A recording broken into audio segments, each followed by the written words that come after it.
Culture and language and country and our connections to spirituality are what draws us to finding a purpose in the now. Things like rights to culture, rights to land, that's the bottom line thing that's going to actually bring healing for future generations, is that identity.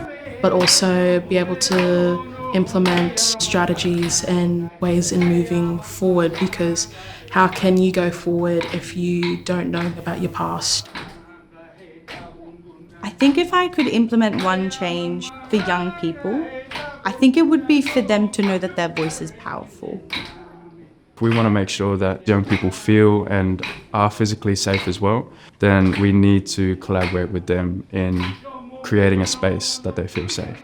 As someone who's queer and Indigenous, I think it's very important to raise awareness for our LGBTQ plus mob, because they also seem to have it a little more worse than mob in general.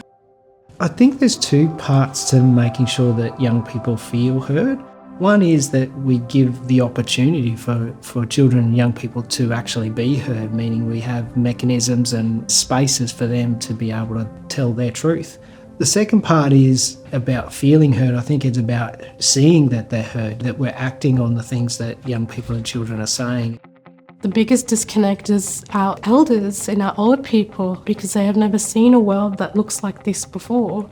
And so young people are taking on a pressure and a burden to not only hold community and hold their clans and their tribes together, but also navigating how do we even see a future. And so whether we're talking about youth justice, or we're talking about child protection or climate change or housing, young people are often most profoundly impacted by the decisions that we are making. And so I think that they're really motivated to be a part of those discussions and to help us to make decisions that actually future-proof.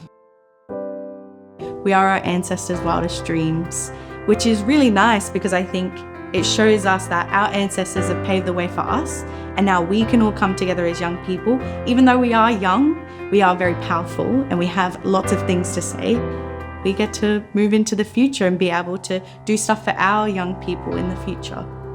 The youth of Australia have one of the strongest voices because we come from a long line of really strong elders and strong people. Like, our culture is 60,000 years old, you know.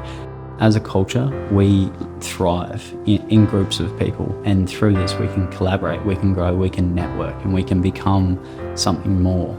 And I feel like when young people find their voice, they are strong.